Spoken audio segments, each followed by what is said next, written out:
And welcome back. They're old enough to drive, but should 16-year-olds be allowed to vote in elections that impact their schools? That's one of the bills before Colorado lawmakers right now. It's even passed one committee. And Trujillo recently talked to a group of teens who are behind the bill. We are joined today by students who are part of the Student Voice, Student Vote movement. Alessandra, Chavira, and Malachi Ramirez are the co-chairs of the coalition. Both are students at Dr. Martin Luther King Jr. Early College. And Natalie Wadhwa is a junior at the Denver School of Science and Technology's Byers Campus. So first of all, thank you all for being here. So tell us really more about the bill, why the three of you are involved in this.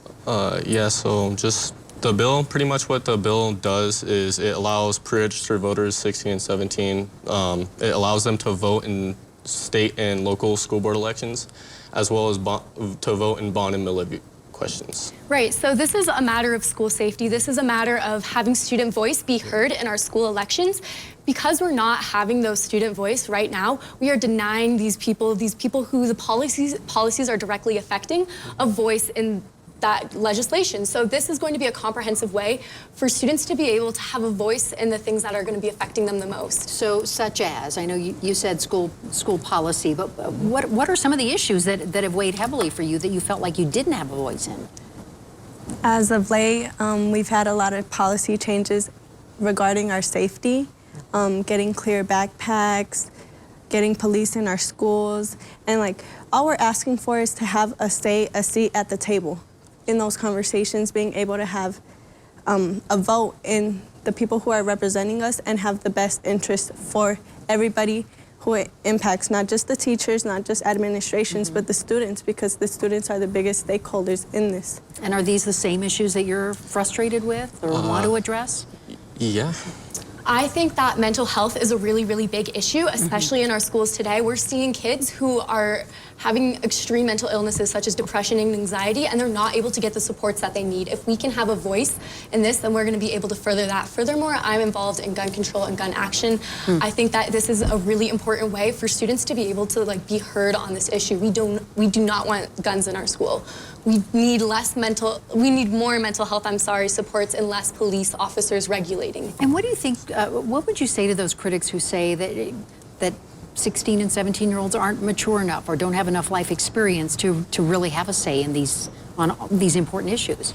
Well, we get this a lot, but the thing is, as 16-year-olds, we're old enough to drive, we're old enough to get a job and get taxed for that job. We're also old enough to get charged as an adult. So in terms of being 16, it only works in benefit when the adults want us to be adults and not when it doesn't benefit them. Right, and I think it also comes down to if you are incompetent as a 16-year-old, that's not on me. I am an active member of my society and I would like to have a seat at the table. And so I think it comes down to raising us up, giving us a seat at the table, and I think that's why this is so important, because we are competent, we are ready to participate, we just need the platform to do so. Do you think that's true of most 16 and 17-year-olds? Absolutely.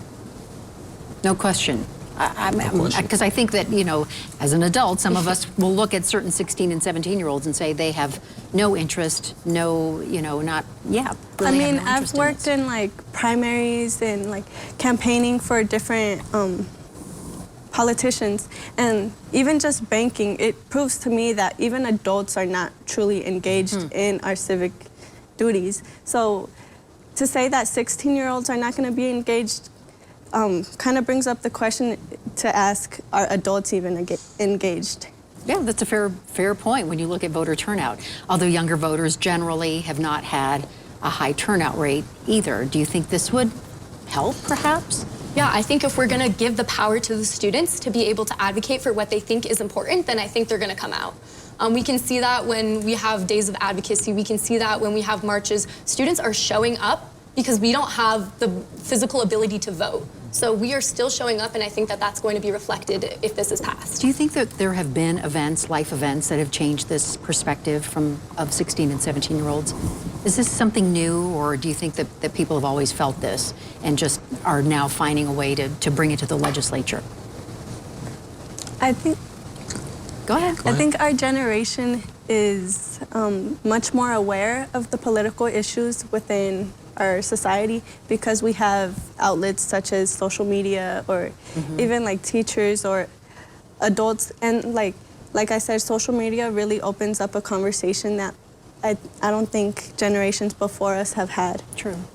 And I think we're recognizing the inequities that are coming in these systems. If we're not going to be able to vote on these policies that we are being directly affected by, these people who are going to be passing things that's directly affecting us, then that's not what a representative democracy is at its core. When we give the voice to students, I think that this has always been in our minds, and I think that is heightened by the presence of the media.